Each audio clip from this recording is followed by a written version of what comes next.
Hello students. आज हम लोग का टॉपिक होगा रिफ्लेक्शन में ही, रिफ्लेक्शन ऑफ लाइट में ही रेगुलर रिफ्लेक्शन और इरेगुलर रिफ्लेक्शन। ये दो टॉपिक हम लोग आज पढ़ेंगे, लेकिन उसके पहले मेरी आदत है कि मैं पहले जो पढ़ा चुका होता हूँ उसको एक बार रिवाइज कराता हूँ शॉर्टकट में। तो हम लोगों ने पढ़ा था रिफ्लेक्शन क्या है। बाउंसिंग बैक रिफ्लेक्शन है। अगर लाइट के सेंस में ले या साउंड के सेंस में ले तो बाउंसिंग बैक ऑफ लाइट और sound is called reflection of light और साउंड। तो ये था रिफ्लेक्शन। रिफ्लेक्शन में हम लोगों ने पढ़ा था कई टॉपिक्स था। रे, पाथ ऑफ लाइट को रे बोलेंगे। जैसे ये रे है तो हम इसको पाथ ऑफ लाइट बोलेंगे। उसके बाद हम लोगों ने पढ़ा converging beam of light. Converging beam of light का मतलब हो गया कि एक जगह पर, एक पॉइंट पर, बल्कि बोलिए एक पॉइंट पर इस तरह से अगर रेज आके मिल रहा हो तो हम इसको converging point, converging rays of light बोलेंगे। डाइवर्जिंग में क्या था, किसी एक पॉइंट सोर्स से अगर लाइट रेज निकल रहा हो और वो चारों डायरेक्शन में फैल रहा हो। जैसे हम इसको ऐसे कह सकते हैं, ये मान लीजिए पॉइंट सोर्स है, सोर्स ऑफ लाइट है, यहाँ से लाइट रेज इस तरह से चारों तरफ स्प्रेड कर रहा हो, इस तरह से, तो हम लोग इसको डाइवर्जिंग बीम ऑफ लाइट बोलेंगे, इसको कन्वर्जिंग बीम ऑफ लाइट बोलेंगे। एक और था हम लोगों के पास parallel beam of light. Parallel beam हम उसको बोलते हैं क्योंकि जैसे पैरेलल रेज होता है तो वो पैरेलल बीम ऑफ लाइट हम लोग बोलेंगे। ये था हमारा टॉपिक जिस पर कि हम लोगों ने डिस्कस किया था। आज हम लोगों का टॉपिक है रिफ्लेक्शन में रेगुलर रिफ्लेक्शन।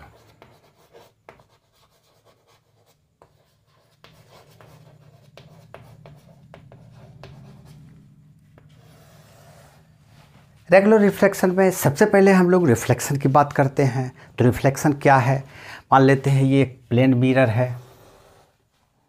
ये एक प्लेन मिरर है, हम लोगों ने इस पर डिस्कस किया था कि ये प्लेन मिरर है, ये सिल्वर्ड पार्ट है, ये नॉन रिफ्लेक्टिंग सरफेस है और ये ऊपर वाला रिफ्लेक्टिंग सरफेस है।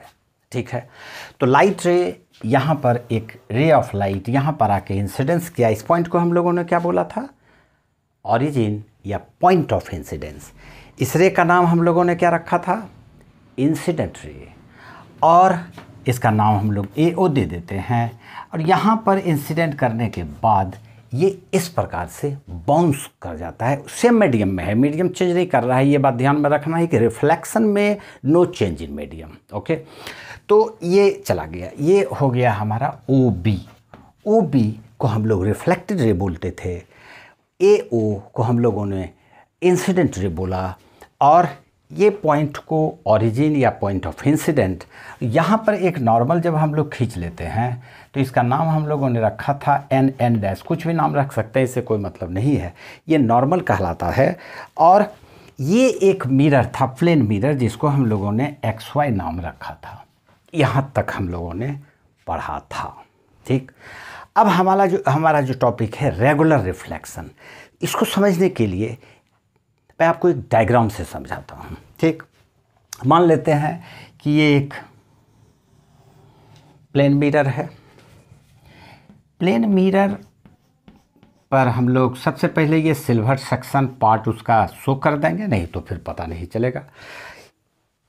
मान लेते हैं कि इस पर 2 या 3 रेज इस प्रकार से इंसिडेंट कर रहे हो। 2 या 3 रेज इस प्रकार से इंसिडेंट कर रहे हों तो आफ्टर रिफ्लेक्शन इसका पाथ क्या होगा। तो यहाँ पर हम लोग एक नॉर्मल डाल देते हैं और यहाँ पर भी एक नॉर्मल डाल देते हैं। इसको हम लोग रे नंबर 1 मान लेते हैं और इसको रे नंबर 2 मान लेते हैं सहूलियत के लिए, नहीं तो दोनों एक ही जैसा लगता है, कन्फ्यूजन में आ जाओगे। तो ये जितना एंगल है, फिलहाल हम लोग इस पर बाद में बात करेंगे, लेकिन ये जितना एंगल है इतना ही एंगल इस नॉर्मल के साथ खींचते हुए ये रिफ्लेक्ट कर जाएगा। ये रिफ्लेक्टेड रे नंबर 1 है। ठीक, अब ये जो रे है, रे नंबर 2 रे नंबर भी इतना जो एंगल बनाया गया होगा the angle between the incident ray and the normal, उसको हम लोग एंगल ऑफ इंसिडेंस बोलते थे, हम लोगों ने डिस्कस किया है। तो ये जितना एंगल है उतना ही एंगल यहाँ पर हम लोग अगर बना देते हैं तो हम लोग क्या देख रहे हैं, ऑब्जर्वेशन हमारा क्या है। इसमें ऑब्जर्वेशन है कि ये दोनों रेज का जो पैटर्न है आने का, ठीक, जैसा लग रहा है कि ये दोनों पैरेलल है, तो after reflection they will see that they are also parallel. अगर ये पैरेलल है तो रिफ्लेक्शन के बाद वो हमको पैरेलल ही लगेगा। इस तरह का जो रिफ्लेक्टेड रेज का और इंसिडेंट रे का जो पैटर्न होता है, इस तरह के रिफ्लेक्शन को हम लोग क्या बोलते हैं, रेगुलर रिफ्लेक्शन बोलते हैं। ठीक, रेगुलर रिफ्लेक्शन में कोई प्रॉब्लम नहीं, अगर प्रॉब्लम है तो कमेंट में लिखिए, फिर से समझाऊंगा मैं। 100 बार में एक क्वेश्चन को बताता हूँ, कभी बताता नहीं, ठीक है। अब हम लोग चलते हैं इरेगुलर पर, ज़रा सा इसको साफ कर लेते हैं। अब हम लोग बात करते हैं इरेगुलर रिफ्लेक्शन पर। सबसे पहले तो ये इरेगुलर रिफ्लेक्शन को हम लोग डिफ्यूज रिफ्लेक्शन भी बोलते हैं। डिफ्यूज इसका दूसरा नाम है, डिफ्यूज रिफ्लेक्शन।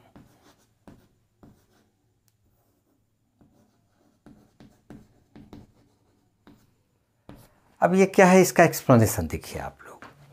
सबसे पहली बात, रेगुलर रिफ्लेक्शन स्मूथ और पॉलिश्ड सरफेस पर होगा। सबसे बढ़िया एग्जांपल है उसका मिरर। अगर हम मिरर ले लेते हैं तो मिरर पर, ग्लास पर, जो कि सिल्वर्ड है, यानी हम उसको मिरर बोलेंगे, तो वो वहाँ पर रेगुलर रिफ्लेक्शन होगा। लेकिन इसके अलावा जितना भी सरफेसेस आप देखते हैं, सॉइल है, वुड है, वॉल है, हमारा ह्यूमन बॉडी है, क्लॉथ है, सब पर इरेगुलर रिफ्लेक्शन होगा। तो इरेगुलर रिफ्लेक्शन क्या है और कैसे होता है देखें। मान लेते हैं ये कोई एक सरफेस है,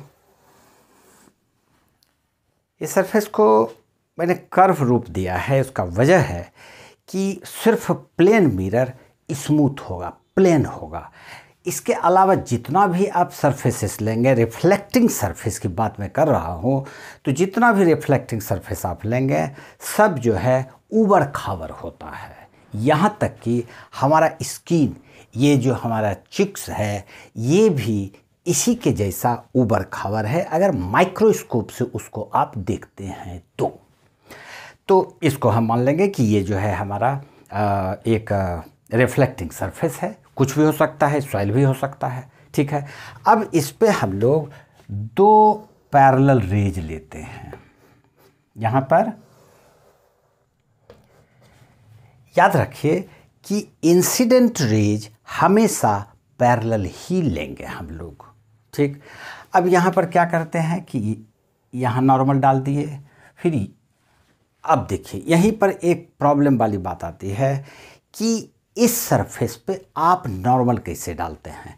तो हम अभी इस पे नॉर्मल नहीं डालते हैं। देखिए इस तरह का ये सरफेस है, इस पर एक ये रे और एक ये दूसरा रे है, ये दोनों रेज पैरेलल है, ठीक। आफ्टर रिफ्लेक्शन होने के बाद इसका पाथ क्या होगा, तो इसका पाथ हो जाएगा इस तरह से। ये नंबर 1 दे देता हूँ मैं, और ये नंबर 2। तो ये नंबर 1 इस तरह से रिफ्लेक्ट करेगा और नंबर 2 इस तरह से रिफ्लेक्ट करेगा। ये 1 हुआ, ये 2 हुआ।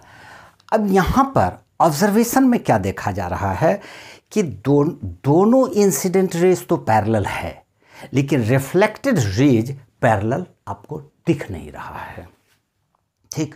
इसका वजह क्या है? अब इसका वजह देखिए, ये होता क्या है कि ये जो इंसिडेंट रे है, तो हम लोग तो नॉर्मली एक प्लेन मिरर ले लेते हैं और इस पे जो नॉर्मल डालते हैं तो इस तरह से नॉर्मल डाल देते हैं, ठीक। ये देखने में भी लग रहा है कि ये परपेंडिकुलर है, लेकिन जब ये सरफेस इस तरह का हो, कर्व हो, ऊबड़ खाबड़ हो, तो उस स्थिति में नॉर्मल आप इस तरह नहीं डाल सकते हैं। इस स्थिति में नॉर्मल आप इस तरह से डालेंगे, क्योंकि ये इधर चला गया था, ये नंबर 1 था, ये नंबर 1, और ये इस तरह चला गया था, ये नंबर 2 था। अब हम लोग नॉर्मल डालते हैं, तो नॉर्मल जो डालेंगे तो इसको बाइसेक्ट करते हुए लाइन से नॉर्मल ये आ जाएगा। हो सकता है ये टेढ़ा हो, जैसे इस केस में देखिए, हम जब इसका बाइसेक्टर खींचेंगे तो ये इस तरह से टेढ़ा हो जाएगा। अब आप कहोगे कि ये दोनों अगर नॉर्मल है तो कहीं नॉर्मल एक दूसरे को इंटरसेक्ट कैसे कर रहा है, ये क्वेश्चन तो दिमाग में आ रहा होगा।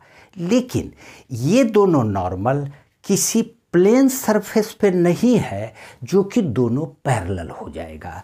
जैसे कि ये एक प्लेन सरफेस है और इस पर अगर एक नॉर्मल ये डाला गया और एक नॉर्मल ये डाला गया तो ये दोनों पैरेलल होगा, ठीक। लेकिन अगर सरफेस स्मूथ नहीं है, सरफेस इस तरह का अगर हो, तो जब आप नॉर्मल डालेंगे तो एक जगह पर नॉर्मल इस तरह का आ सकता है, ये नॉर्मल है, और दूसरा नॉर्मल इस तरह का आ सकता है, ये नॉर्मल ही है। तो यही वजह है कि ये जो रिफ्लेक्टेड रेज होता है ये पैरेलल नहीं होता है। उम्मीद है ज़रूर समझ में आया होगा, ठीक।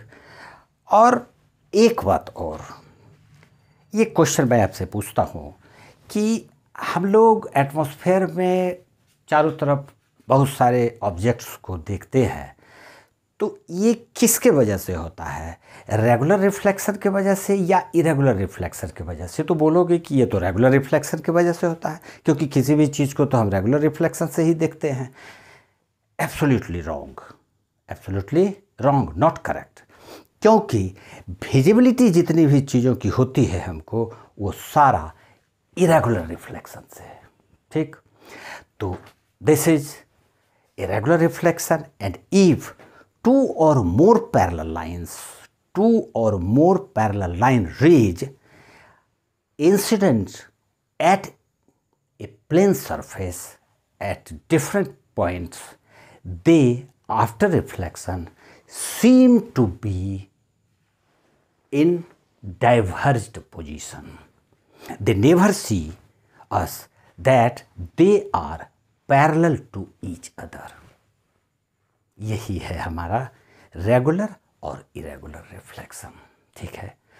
तो हमारा टॉपिक आज यही तक था। जैसा मैंने आपसे बताया था कि आज हमारा टॉपिक होगा रेगुलर और इरेगुलर। अगले टॉपिक में हम लोग लॉज ऑफ रिफ्लेक्शन देखेंगे, ठीक है।